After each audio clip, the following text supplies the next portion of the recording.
তিন জায়গায় প্রয়োজনে মিথ্যা বলা যায়। কয় জায়গায় মিথ্যা বলতে? তাওরিয়া, মানে কথা একটু ঘুরিয়ে বলবেন। এক নাম্বার, আপনার ওয়াইফকে খুশি করার জন্য, সে একটু এরকম না বলে একটু কৌশল করে বললে খুশি হবে, ওটা বলা যায়। দুই নাম্বার,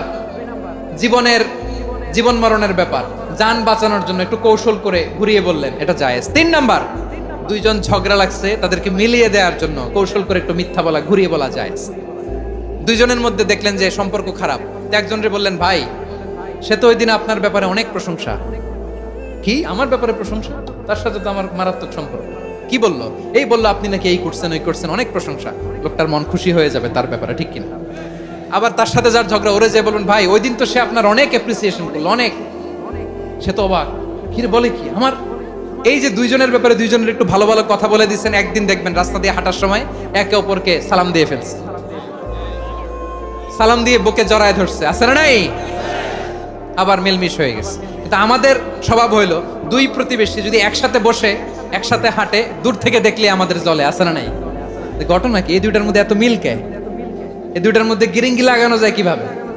হ্যাঁ, এই বন্ধুত্ব, ফ্রেন্ডশিপ নষ্ট করা যায় কিভাবে? এরকম মানসিকতা সবার না, আমাদের অনেকের মধ্যে আছে না নাই?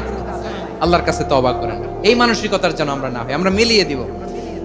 কানগুলো খরগোশের কানের মতো খাড়া করে শুনুন পেকুয়ার ভাইরা। বিশ্বনবী বলেন, আলা উখবিরুকুম বিআফদাল দারাজা, আলা উখবিরুকুম বিআফদাল মিন দারাজাতিস সিয়ামি ওয়াস সালাতি ওয়াস সাদাকা। হে আমার উম্মতেরা, নামাজ, রোজা, দান, দেখেন নামাজ, রোজা, দানের চেয়েও বড় কোনো শ্রেষ্ঠ ইবাদতের কথা আমি কি তোমাদের বলবো না? সাহাবারা তো অবাক, বলে কি নামাজের চেয়ে বড় ইবাদত, রোজার চেয়ে বড়, দান করার চেয়ে বড় ইবাদত? সাহাবীরা বললেন, বালা ইয়া রাসূলুল্লাহ। নবী বলেন, বিশ্বনবী বললেন, নামাজের চেয়েও বড়, রোজার চেয়েও বড়, যাকাতের চেয়েও বড়, সাদাকার চেয়েও বড় একটা ইবাদত আছে, আমি কি তোমাদের বলবো না? সাহাবারা বললেন, ইয়া রাসূলুল্লাহ, বালা, অবশ্যই বলবেন, সেটা কি? বিশ্বনবী বললেন, ইসলাহু যাতিল বাইন। দুইজন যখন ঝগড়া লেগেছে, তোমার দুই ভাই যখন ঝগড়া লেগেছে, এই দুইজনের মধ্যে বিরোধ মিটিয়ে মীমাংসা করে দেয়া হচ্ছে সবচাইতে সেরা কাজ। দুইজন ঝগড়া লাগছে, ইসলাহু যাতিল বাইন, দুইজনের মধ্যে মিলিয়ে দেয়া, এটা নামাজ, রোজা, সাদাকার চেয়ে বেশি সওয়াব।